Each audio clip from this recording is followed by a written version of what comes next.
Gen Z Talk bareng kamu. Scroll, cari, kepoin. Kenapa sih kita itu gak bisa lepas dari yang namanya handphone? Kembali lagi bersama aku Puh dan Han. Hai kamu, pernah gak sih kamu buka HP hanya untuk cari satu hal? Tahu-tahu udah 1 jam aja tuh scroll.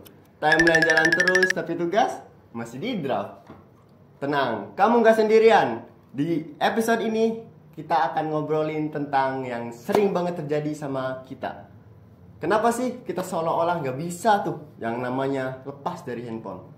jadi gini, sejak era iPhone pertama tahun 2007, dunia digital berubah drastis. Dulu kita ke warnet buat browsing, sekarang semua ada di genggaman. Teori Information for Aging dari Piroli and Card menjelaskan bahwa manusia itu mencari informasi kayak hewan mencari makan loh. Efisien, cepat, dan pindah-pindah sumber. Smartphone menjawab itu semua. Tapi ada juga efek sampingnya. Kita jadi terjebak di siklus konsumsi tanpa henti.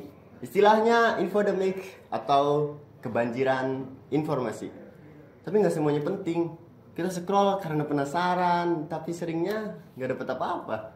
Menurut Curiosity Drive Theory dari Berlin, rasa ingin tahu itu alami. Tapi di era digital, rasa ingin tahu ini dieksploitasi algoritma.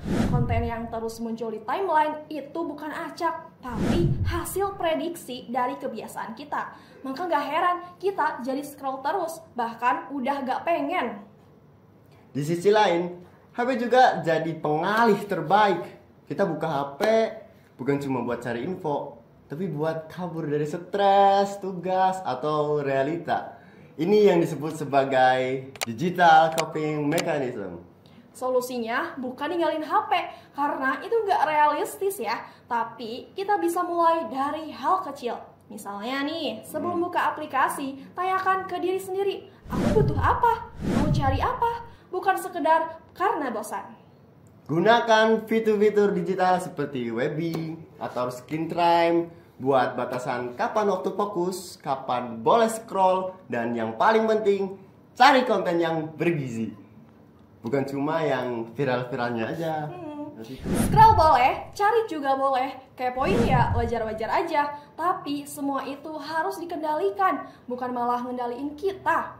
Jadi pengguna handphone yang sadar itu penting banget. Karena di ujung jari kita bukan cuma hiburan, tapi juga arah hidup kita.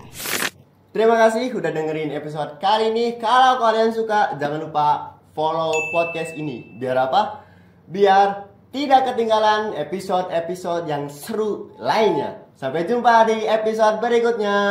Ngobrol biasa, tapi gak biasa. 1 kali 1.